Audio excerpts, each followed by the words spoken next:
오늘 말씀 제목 함께 따라합시다. 이것들이 다 어디서 나왔습니까?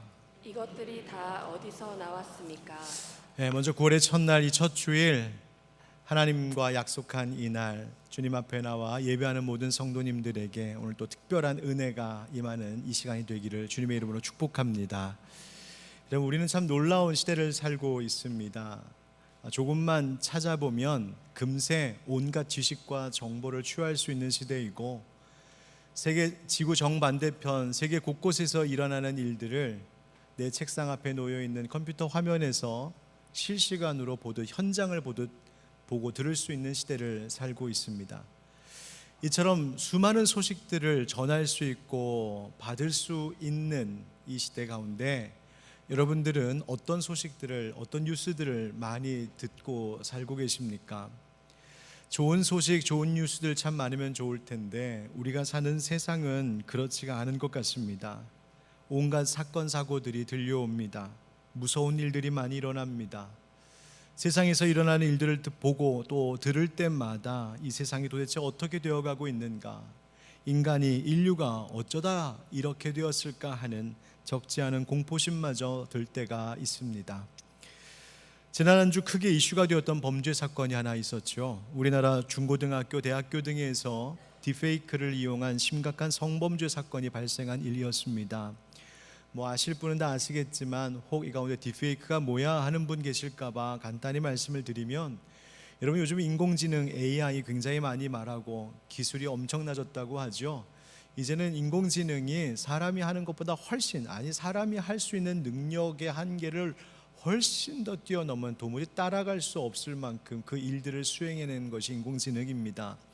그런데 인공지능이 그렇게 놀랍게 발전할 수 있게 된 원인에는 바로 딥러닝이라고 하는 것이 있는데, 이 딥러닝이라고 하는 것은 말 그대로 깊은 학습, 깊게 배우다 이런 뜻입니다.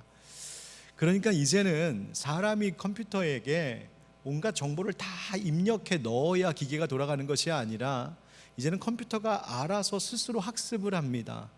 그런데 그 학습을 하는, 하루에 문서를 읽고 데이터를 처리하는 그 양이, 데이터 양이 이제는 거의 무제한에 가깝다라고 할 만큼 그렇게 엄청난 일이 지금 이 세대에 벌어지고 있습니다. 바로 그 딥러닝인데, 그 딥러닝에 바로 페이크라고 하는 단어가 붙어 딥페이크 이렇게 됐습니다. 페이크가 뭡니까? 속이다라는 뜻입니다. 2017년 말에 처음 등장한 이 딥페이크는 어떤 사람들이 유명인의 얼굴 이미지를 가져다가 다른 영상에 합성 조작하여서 마치 그 사람이 실제로 이렇게 말하고 실제로 이렇게 행동하는 것처럼 조작한 그런 영상물을 만든 것이었습니다. 그런데 이 기술이 얼마나 정교한지, 이 인공지능이 그렇게 하는 일이 얼마나 정교한지, 그냥 이렇게 화면을 봐서는 이게 진짜 이 사람이 한 일인지, 한 말인지, 아니면 AI가 만들어낸 것인지 도무지 분간이 되지 않습니다. 얼마 전 신문을 보니까 그거 분간하는 기술을 개발하는 게 이제는 관건이라고. 그래서 어느 정도로 분간을 하려고 하냐면 사람의 혈류, 피가 흐르는 거를 컴퓨터가 찾아서 피가 흐르고 있어야 진짜인 거죠. 이 정도로 기술이 지금 발전하고 있습니다. 그런데 이 기술이 처음 나왔을 때부터 우려가 많았던 것, 이게 범죄에 이용될 수 있겠다고 싶었던 이유가 있는데, 그것은 바로 그 당시에 유명인의 얼굴을 포르노 영상에 합성하는 것으로 이 일이 시작되었었기 때문입니다. 바로 그 문제가 우리나라에서 터진 것이죠. 학생들이 SNS에서 다른 사람, 심지어 자기 친구, 선생님의 사진을 가져다가 성적인 영상, 이미지를 합성하여 조작하여 만들고, 그것을 많은 학생들이 참여해 있는 텔레그램 채팅방에다가 버젓이 올려서 업로드하여서 그것을 공유했다는 겁니다.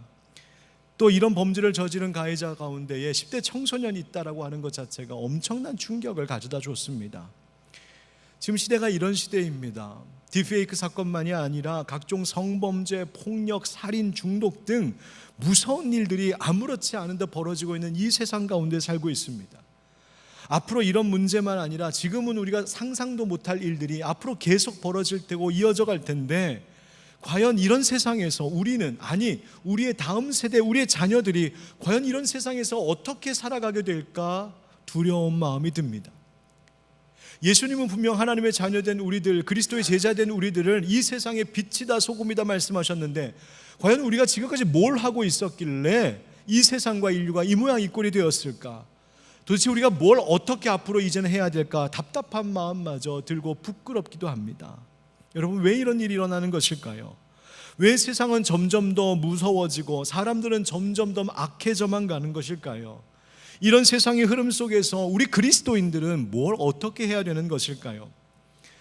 여러분, 이것이 어쩌면 설교 시간에 목사가 다루기에는 너무 방대한 주제일지 모르겠지만, 오늘 예수님께서 우리에게 주신 이 본문의 말씀 속에서 과연 이런 시대 속에 우리 그리스도인들은 무엇을 해야 할까? 세상의 회복과 변화를 위해 어떤 일을 할 수 있을까?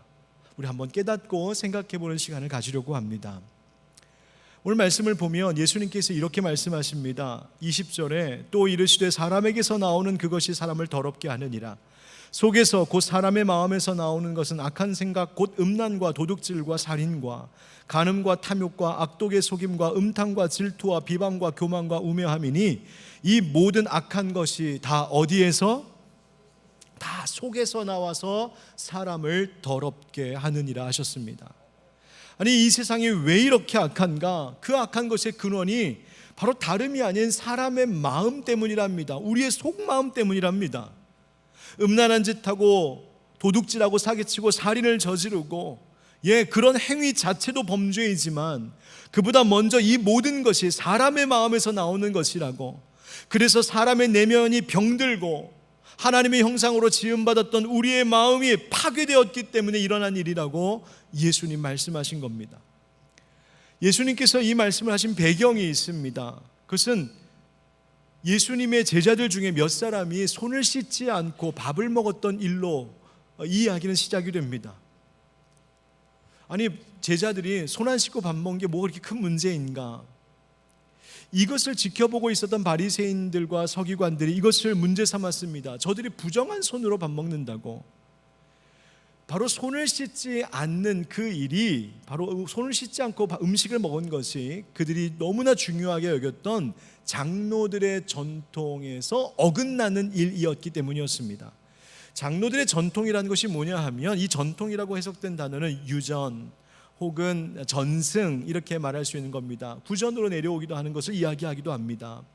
아마도 이 장로들의 전통이라고 하는 것은 구약시대의 에스라 시대 이후에 만들어진 것으로 보이는데, 여러분, 하나님께서 이스라엘 백성들에게 율법을 주셨죠. 그리고 모세 오경에 기록된 그 율법들을 지키는 것을 이 이스라엘 백성들은 생명처럼 여겼습니다.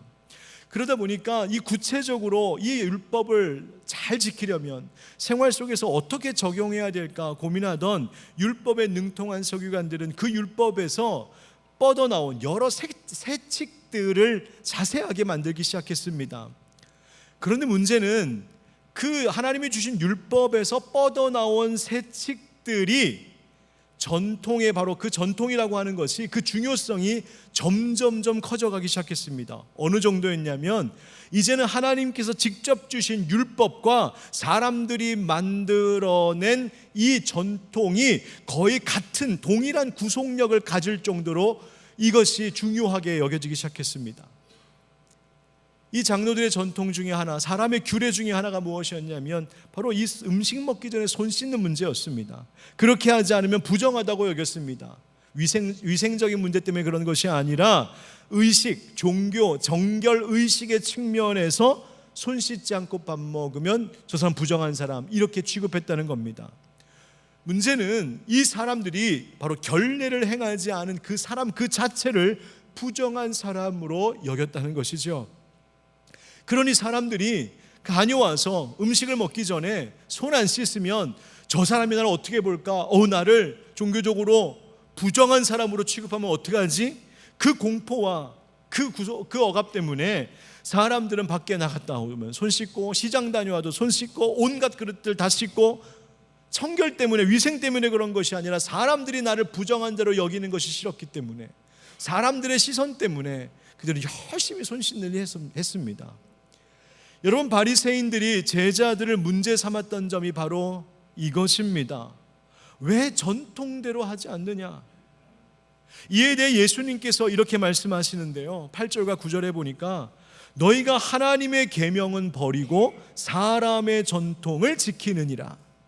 또 이르시되 너희가 너희 전통을 지키려고 하나님의 계명을 잘 버리는도다 말씀하셨습니다.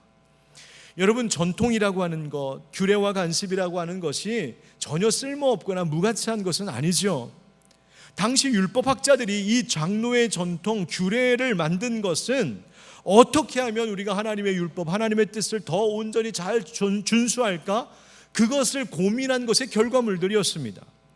그런데 문제는 어느 순간인가부터 하나님의 뜻을 배우고 하나님의 뜻대로 그렇게 순종함으로 인하여 하나님을 기쁘시게 하는 일보다 이 규례, 이 전통을 가지고 지키지 않는 사람을 정죄하고 비난하고 책망하는 변질된 도구로 사용하기 시작했다는 것입니다.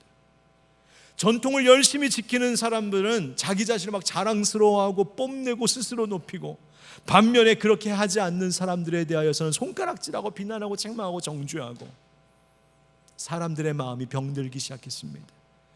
사람들의 마음이 병들고 그 마음 속에 하나님이 거할 자리가 없게 되었습니다. 하나님을 기쁘시게 하고 하나님의 뜻을 따르는 것보다 다른 사람을 비하하고 나를 높이는 자기 자랑과 교만에 그 사람들은 쓰러지기 시작했습니다. 그들이 율법을 잘 지키겠다고 했던 열심이 오히려 율법을 주신, 율법의 주인 되시는 하나님을 지워버리는 결과를 가져왔다는 말입니다. 그런 그들의 마음속에 하나님이 거하실 자리가 없었습니다. 바로 그런 당시 그 바리새인들, 서기관들, 그 유대인들의 마음을 예수님 지적하신 것이죠.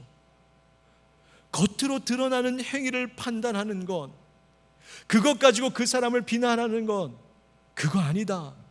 그것보다 더 중요한 것 있다. 다른 사람이 나를 어떻게 볼까? 다른 사람들이 나를 부정하게 여기지 않을까? 그거 신경 쓰는 것보다 더 중요한 것이 있다. 그것은 하나님이 꿰뚫어 보고 계시는 너의 마음이 어떠한지를 살펴야 한다는 것이었습니다. 여러분, 예수님은 바로 이 말씀을 통해 뭘 말씀하고 계셨냐면 우리의 내적 정결함을 말씀하신 거예요. 여러분, 내면의 정결함, 내적 정결함이라는 것이 무엇일까요? 이렇게 말씀드릴 수 있을 것 같습니다. 그것은 하나님을 기억하는 마음이라고요. 하나님을 뭐 하는 마음? 하나님을 기억하는 마음. 여러분, 예수님의 책망을 받은 바리새인들, 서기관들, 그들이 중요하게 여겼던 이 사람의 전통, 바로 거기에 몰두하고 거기에 집착하느라 정작 하나님께서 왜 자신들에게 이 율법을 주셨는지는 까맣게 망각하고 있었습니다. 여러분, 한번 생각해 보실까요? 왜 손을 씻는 규례가 있었을까요? 하나님께서 이스라엘 백성들에게 정한 것과 부정한 것을 구별하여 가르쳐 주셨습니다. 이유는 바로 그것을 구별하여 잘 가리고 지킴으로 이스라엘 백성들은 하나님이 구별하신 백성, 그래서 하나님의 율법, 하나님의 말씀을 따라 사는 백성임을 기억하게 하시고 그것을 세상 가운데 드러내 보이기를 원하셨던 목적 때문이었습니다. 그래서 바깥에 나가 생활하다가 자기도 모르게 혹시 무심결에 부정한 것을 만질 수 있었으니 집에 돌아오면 음식을 먹기 전이면 손을 씻고 그 손을 씻으면서 하나님, 내가 하나님 앞에 부정한 일을 행하진 않았습니까? 하나님, 내가 거룩하고 정결함은 삶을 내가 살 수 있게 해주십시오. 다시금 다짐하고 결단하기 위한 그 마음, 바로 하나님은 그 백성들이 손을 씻음으로 그 마음이 하나님 앞에 있는 마음이 되기를 원하셨던 것입니다. 안식일, 왜 그것을 제정하고 지키라고 하셨을까요? 안식일에 일을 하느냐 안 하느냐 그것 가지고 어떤 사람은 스스로 자기를 높이고 어떤 사람은 누군가에 대해서 정죄하라고 주신 계명이 안식일을 지키라는 계명이 아니었습니다. 하나님이 안식일을 지키라고 하신 것은 이날에 하나님 기억하고 일주일의 삶 속에 언제나 하나님이 중심이 되어서 그 한 주를 시작함도 하나님과 함께 시작하는 거요, 한 주를 마무리하며 돌아올 때도 언제나 다시 하나님께로 돌아오는 그 마음, 그래서 한 주간의 처음과 끝, 그 전부가 언제나 하나님 중심으로 살아가는 삶 살라고 하나님 안식일 지키라 하신 것이죠. 바로 그 마음이 하나님 앞에 있기를 원하셨던 것입니다. 종교적, 외형적, 의식적 행위보다 더 중요한 것, 그것은 우리의 마음이 하나님 앞에 있느냐 하는 것이었습니다. 여러분, 사람들이 나를 어떻게 볼까 하는 것보다 그들은 하나님이 내 마음을 어떻게 볼까, 그것을 더 살폈어야 했습니다. 사람들이 내 겉모습을 보는 것 보고 하나님은 내 내면을 감찰하시는 분이심을 기억해야 했습니다. 그런데 이것을 망각하고 사는 것이 바리새인과 서기관들이었고 바로 우리 인간의 어리석음입니다. 내가 육신으로 다른 사람의 겉모습만 보고 사니까 하나님도 마치 내 겉모습만 볼 줄 아는 분이라고 착각하며 삽니다. 내가 사람들의 겉모습만 보니까 하나님도 내 마음 못 보시겠지, 겉모습만 보시겠지, 하나님 오해하며 삽니다. 아니요, 여러분, 하나님은 분명히 말씀하십니다. 우리의 마음을 보시는 분이 하나님이시라고요. 여러분, 혹시 살면서 이런 생각 드신 적 있습니까? 아이, 하나님 모르시겠지, 하나님 내 마음속 깊은 곳에 있는 것 잘 모르시겠지. 여러분, 사람들이 범죄하고 악한 일 행하는 이유가 무엇일까요? 그 마음속에 그런 생각이 있는 겁니다. 하나님 모르실 거야, 하나님 내 마음까지 모르실 거야, 내 생각 모르실 거야. 여러분, 그런데 바로 그것이 사탄이 주는 생각입니다. 사탄은 우리를 속입니다. 마치 사람이 하나님을 속일 수 있을 것처럼, 하나님에게서 우리의 마음을 숨길 수 있는 것처럼 사탄은 우리를 속입니다. 아담과 하와가 하나님의 금령을 어기고 에덴 동산 중심에 있었던 선악과를 따먹었던 건 바로 그 이유 때문 아니었습니까? 선악과를 따먹고 그들이 숨어들었던 것, 그것도 하나님 앞에서 자신들을 숨길 수 있다고 착각했던 그 어리석음 때문 아니었습니까? 그 모든 것이 바로 그들의 마음이 하나님 앞에 있지 못했음에진 거였습니다. 여러분, 기억하십시오. 하나님은 우리의 은밀한 것까지도 아시고 그대로 보응하시는 하나님이십니다. 그래서 예레미야 17장 말씀에 이렇게 말씀하십니다. 만물보다 거짓되고 심히 부패한 것은 무엇이라? 마음이라. 누가 능히 이를 알리오마는, 사람은 알지 못한다는 겁니다. 보이지 않으니. 그러나 나 여호와는 심장을 살피며 폐부를 시험하고 각각 그의 행위와 그의 행실대로 보응하느니라. 아멘. 여러분, 기억하십시오. 내가 내면을 지킨다는 것, 내면을 정결케 깨끗하게 한다는 것의 시작은 먼저 하나님을 기억하며 사는 겁니다. 여러분, 내 마음속에 불쑥불쑥 악한 생각이 올라오고 오늘 예수님께서 언급하셨던 그 음란함과 폭력과 그 시기 질투와 비방과 어리석음과 그 방탕한 것들이 우리 마음 가운데서, 우리 생각 가운데서 불쑥불쑥 일어날 때마다 여러분, 먼저 기억하십시오. 하나님이 모르심이 아니라 그 나의 모든 생각, 속마음까지도 하나님이 꿰뚫어 보고 계심을 기억하시기 바랍니다. 다른 사람들과 함께 생활할 때, 그것이 교회에서든 직장에서든 뭔가 다른 사람들보다 내가 월등히 좀 잘하는 것 같고 내가 괜찮아 보이는 교만한 마음이 들 때, 나의 숨기고 싶은 저 깊은 속에 구석까지도 속속들이 알고 계신 분이 하나님이심을 기억하십시오. 교회 안에, 우리 목장 안에, 우리 부서 안에 어떤 분이 있는데 그분 보면 이분은 이것도 못하고 저것도 안 되고 영 나보다 못한 것 같아 라고 하는 교만한 마음과 비난과 책망과 정죄하는 마음이 들거든, 나의 지나온 행실을 다 아시는, 나의 모든 마음과 생각을 다 감찰하고 계시는 하나님이 지켜보고 계심을 기억하십시오. 바로 그것이 우리의 내면의 정결함을 지키는 시작입니다. 얼마 전 저희 집 부엌 싱크대에 좁쌀만한 까만 벌레 한 마리가 기어가는 것을 봤습니다. 이게 뭐지? 창문 열어놔서 그런가 싶어서 그냥 무심코 지나쳤습니다. 며칠 후에 똑같이 생긴 애가 또 나타났습니다. 이거 또 뭐가 들어왔나 보다. 그런데 몇 번 그것이 똑같이 반복되었습니다. 그때서야 눈치챘습니다. 우리 집안에 지금 뭔가 일이 일어났구나. 그런데 아무리 찾아도 벌레가 생긴 원인을 찾을 수가 없는 겁니다. 이게 어디서 나온 걸까? 그러다가 며칠이 지났는데 어느 날 갑자기 제 안사람으로부터 급히 카톡이 하나 도착했습니다. 여보, 드디어 찾았음. 도대체 뭐가 어디서 문제였을까 알고 봤더니 저희 집 싱크대 찬장 중에 한 칸에 뭐가 좀 있었냐면, 저도 뭐 늘 교회 일 때문에 밖에 나와 있고 뭐 집에 잘 늦게 들어가고 저희 안사람도 바쁘게 생활하다 보면 아이들이 학교 갔다 왔을 때 집에 없을 때가 있거든요. 그러면 배고프니까 너희들끼리라도 뭘 좀 해먹으라고 이렇게 라면이나 즉석으로 이렇게 해먹는 음식들 있잖아요. 그런 거를 좀 몇 개 구비해 둔 그 칸이 하나 있었습니다. 그런데 저희 집 딸 셋 중에 한 녀석이 그것을 먹겠다고 학교 갔다 와서 아마 이렇게 뜯었던 모양입니다. 뜯었는데 뜯으면서 생각해 보니까 별로 안 먹고 싶은 거예요. 그래갖고 그 뜯은 채로 그걸 그냥 넣어놓은 거예요. 깊은 곳에. 바로 그게 썩어갖고 벌레가 거기서 나오기 시작했던 겁니다. 범인이 누군지는 아직 색출하지 못했지만 문제는 바로 그 깊은 곳에 있었습니다.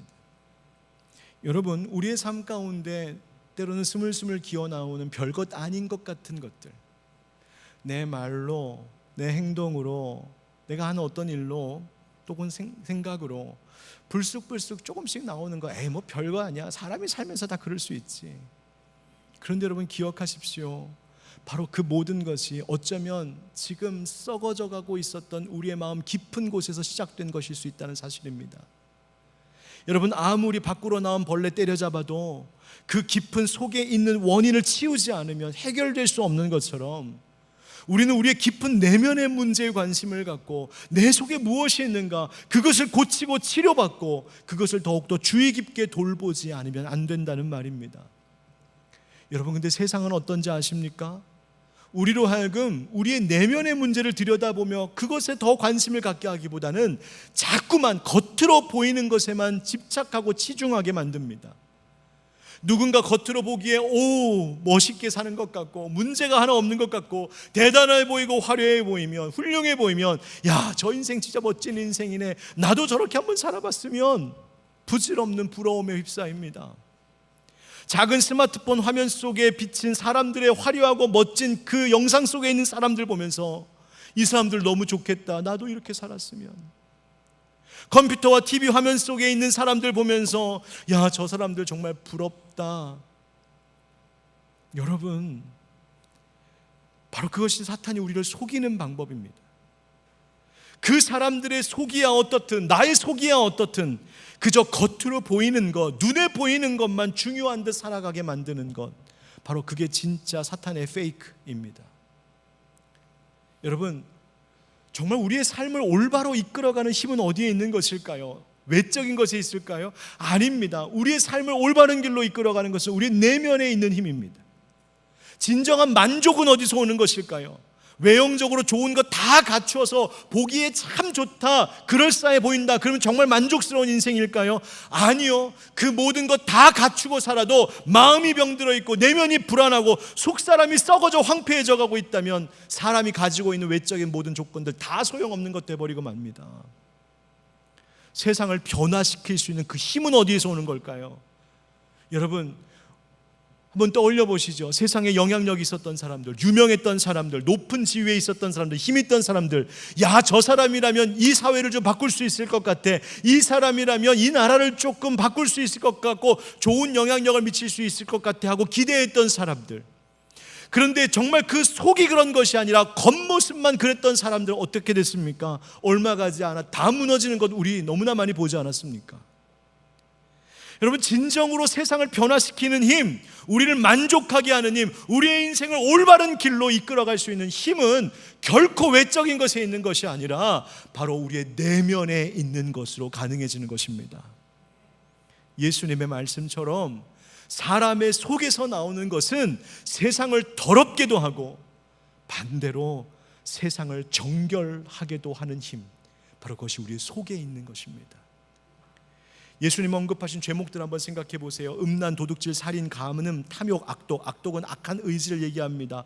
속임, 사기, 음탕하고 방탕한 것, 질투와 비방, 교만과 우매한 그 어리석은 행동들. 여러분, 사람들이 왜 이러한 죄를, 왜 우리가 이러한 죄를 범하고 사는 것일까요? 갑자기 어느 순간 그런 일이 갑자기 하게 된 겁니까? 아니요, 그렇지 않습니다. 오히려 오랜 시간 동안 그런 생각, 그런 마음을 품고 살고 있었기 때문입니다. 그 마음 속에 있던 것이 어느 순간 튀어 나온 일들입니다. 예수님 말씀하신 속에서, 곧 사람의 마음에서 나오는 것입니다. 여러분, 그래서 우리는 이렇게 말할 수 있습니다. 그러므로 보이는 겉모습보다 더 가꾸어야 할 것, 그것은 뭐라고요? 보이지 않는 속마음입니다. 우리의 속사람, 우리 내면을 정결케 해야 합니다. 우리는 자꾸만 외형적인 것, 외모적인 것, 겉으로 보이는 것 가꾸는 일, 물론 그것도 재미있고 그것도 어떤 면에서 유익을 줄 수도 있겠습니다만, 그거보다 우리가 살면서 더 신경 쓰고 더 집중하고 더 관심과 노력을 기울여야 하는 것은 바로 보이지 않는 우리의 속마음, 우리의 내면을 아름답게 가꾸는 겁니다. 마음과 성품과 인격과 생각과 사고하는 관점과 신앙관, 인생관, 가치관, 세계관, 내 안에 있는 눈에 보이지 않는 바로 그것들이 정말 중요한 것인 줄 알고 그것을 힘써야 합니다. 여러분, 자녀들, 다음 세대를 양육하는 것도 마찬가지입니다. 어느 목사님이 그래서 이런 글을 읽었습니다. 성품은 운명이라고 말합니다. 우리는 팔자대로 사는 것이 아니라 성품대로 삽니다. 여러분, 혹시 팔자 한탄하신 분 계십니까? 아니요, 성품 때문이라니까요. 그러니 운명을 바꾸려면 성품을 바꾸어야 합니다. 우리의 자녀는 성적대로가 아니라 성품대로 사는 겁니다. 부모는 자녀의 성공을 보장할 수 없습니다. 그러나 인생에서 우리를 보장하는 좋은 성품을 우리 어린 자녀에게 심어줄 수 있습니다. 한 사람의 위대함은 그의 성품에 의해 결정됩니다. 부모가 물려주어야 할 진정한 유산은 재물이 아니라 뭐라고요? 성품인 것입니다. 여기도 부모님들 많이 계시죠? 저도 그렇습니다. 저도 부모입니다. 여러분, 우리가 자녀에게 뭘 가르치고 있을까요? 성적 올리는 법 가르쳐주고 계십니까? 돈 버는 법 가르쳐주고 계십니까? 세상에서 어떻게 하면 힘을 얻고 재물을 얻어 세상적으로 성공할 수 있는지 그 노하우 전수해주고 계십니까? 나는 못했으니 너라도 그렇게 하라고 혹시 그거 가르치고 계십니까? 여러분, 잊지 마십시오. 외형적인 것들을 갖추고 겉모습을 가꾸는 그 일보다 더 중요한 건, 그것은 우리 아이들이, 우리의 자녀들이 자신의 내면을 돌아보고 성찰하며 성품과 인격을 고상하게 하고 무엇보다도 여호와를 경외하는 지혜로 그 신앙심을 아름답게 굳건하게 하는 것, 그래서 그 마음을 정결하게 가꾸고 돌보는 일이 그 어떤 일보다도 중요한 것임을 여러분, 우리는 자녀들에게 가르쳐야 될 의무가 있는 사람들입니다. 왜냐하면 바로 그것이, 그렇게 내면을 돌아보고 내면을 잘 가꾸는 바로 그것이 세상의 것들을 도구 삼아서 우리들을 유혹하고 우리 자녀들을 공격하는 사탄과 맞서 싸워 이길 수 있는 힘이기 때문입니다. 온갖 무서운 범죄가 만연해진 세대 속에서 우리의 아이들이 그런 것에 미혹당하지 아니하고 물들지 않고 바르고 정결한 삶을 살아갈 수 있는 힘을 키워주는 것, 그것은 우리 아이들이 스스로 하나님의 말씀 앞에서 자신의 내면을 돌아볼 수 있는 그 노하우를, 그 거룩한 영적 노하우를 가르쳐주는 것입니다. 왜냐하면 바로 그 한 사람의 운명이 그의 내면을 통하여 바뀌게 되고, 그 한 사람의 운명이 바뀌면 그가 이 세상을 바꿀 수 있을 것이기 때문입니다. 그럼 이제 우리에게 마지막 한 가지 질문 남았습니다. 목사님, 맞습니다. 저도 동의합니다. 사람이 겉모습보다 내면, 속마음을 잘 가꾸고 다스리는 것이 중요하지요. 근데 그거 어떻게 하는 겁니까? 너무 힘든 일인데 그거 어떻게 해야 됩니까? 여러분, 오늘 말씀에 이어서 마가는 한 이방인 모녀의 이야기를 들려주고 있습니다. 이 엄마는 죽는 것보다 고통스러운 일을 겪고 있는 엄마였습니다. 뭐냐면 바로 자기의 사랑스러운 딸이 귀신에 들린 일입니다. 얼마나 끔찍했겠습니까? 그런데 이 엄마가 예수님의 소문을 듣고 예수님 찾아와 도움을 구합니다. 예수님 고쳐주십시오. 그런데 마가복음 7장 26절에 보면 성경이 하나를 콕 집어서 얘기하는데 그게 뭐냐면, 그 여자는 헬라인이요 수로보니게 족속이라 이렇게 얘기합니다. 이방인이란 얘기입니다. 즉 유대인들이 볼 때 이 엄마 그리고 이 모녀는 부정한 이방인이었습니다. 그런데 게다가 지금 딸이 귀신에 들렸다, 부정함 중에 부정한 모녀였습니다. 손을 안 씻은 것, 그거는 될 수도 없는 겁니다. 귀신이 들렸어, 이방인이야. 여러분, 바로 그런 사람, 가까이에서는 안 될 사람이 지금 예수님 앞에 왔습니다.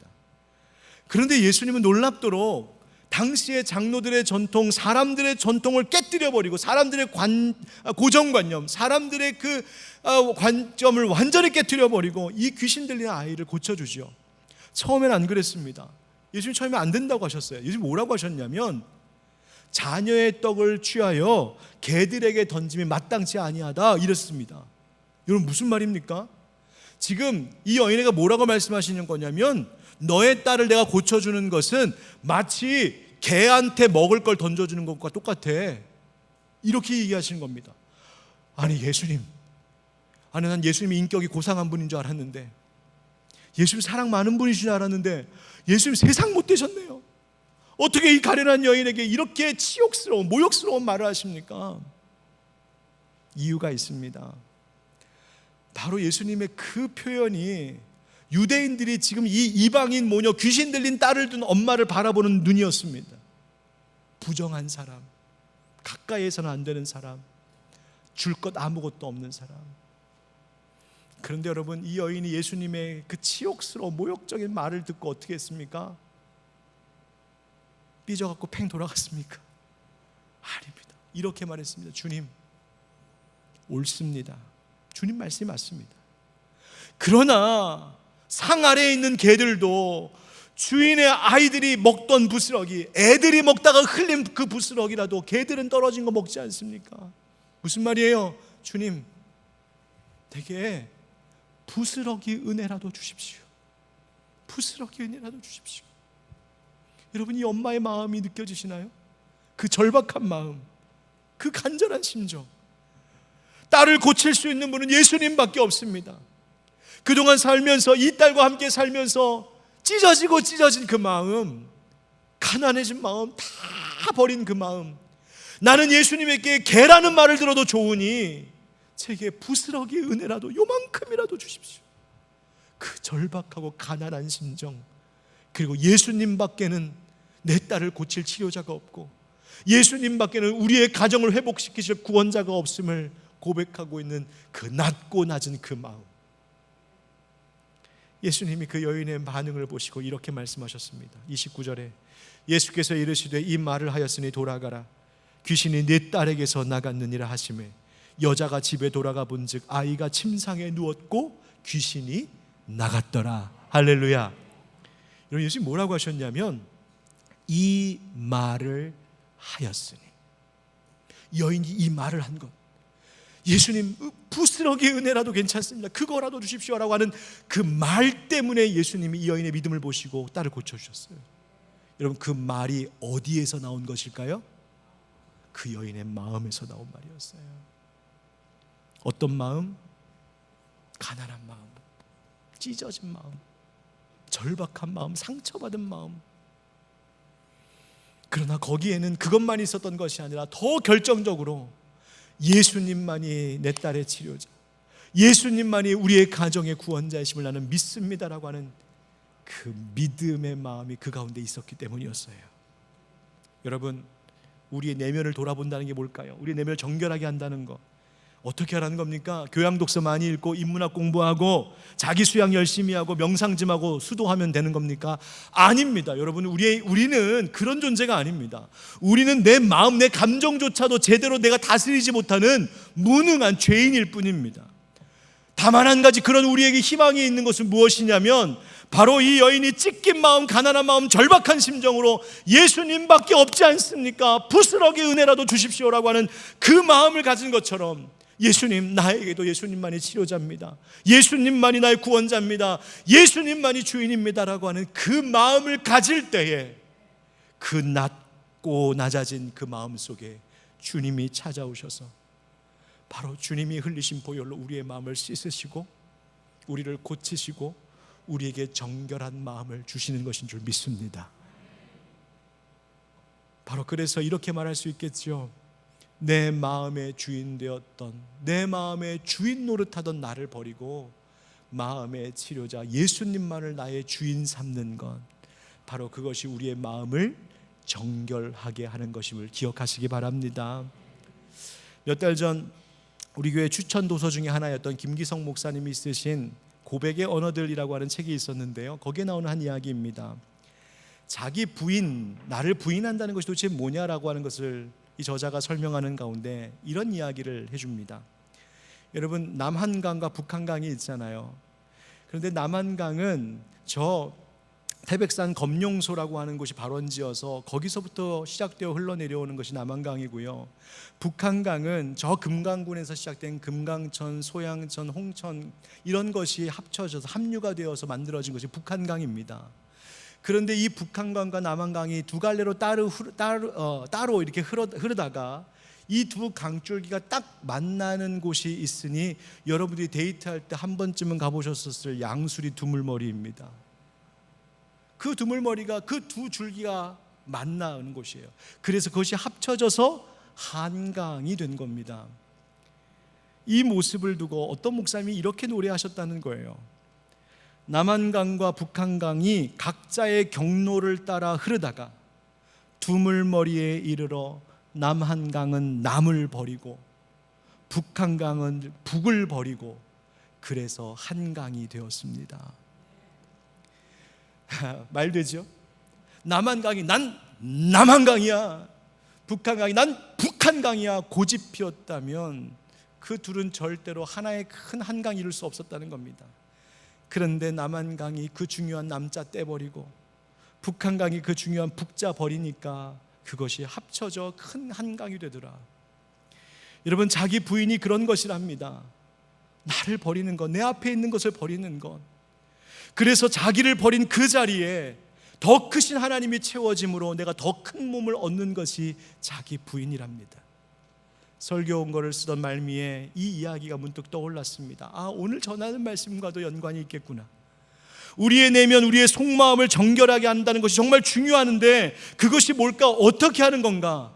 내가 자랑했던 남자 북자 다 떼버리고 내 마음을 비우고 비워 그 이방인 그 엄마처럼 오직 주님밖에 없습니다라고 하는 절박한 심정으로 내 마음속에 주님을 다시 주인으로 모실 때 주님이 내 마음을 고치시고 깨끗하게 하고 바르게 하심을 깨달을 수 있었습니다. 사랑하는 성도 여러분, 우리의 병든 모든 마음들을 우리의 참 주인이신 예수님께 내놓는 우리 모두가 되기를 축복합니다. 이 세대를 사랑하는 모든 사람들의 그 병든 마음들 주님이 좀 맡아달라고, 주님이 주인 되어달라고 우리 한번 같이 기도하셔야겠습니다.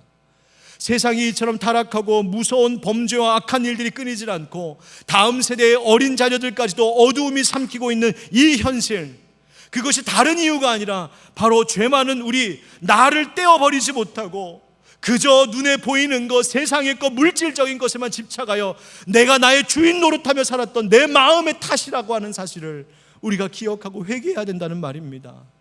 여러분, 우리의 마음의 주인 되었던 다른 것, 내가 내 마음 주인 되었다면 그거 다 내려놓고 그 수로보니게 여인처럼 주님 내게 부스러기 은혜라도 주시면 나는 살 수 있습니다라고 하는 그 절박하고 간절한 마음과 믿음을 회복하는 여러분들에게 주의 이름으로 축복합니다. 그러면 나를 위해서 죽으신 예수님의 그 보혈이 나의 그 병들었던 그 썩었던 그 마음들을 고치시고 나를 정결한 마음 갖게 하셔서 내 속에서 나오는 것마다 맑은 샘물 같게 하시는 귀한 은혜가 있을 줄 믿고 그렇게 되길 주님의 이름으로 축원드립니다.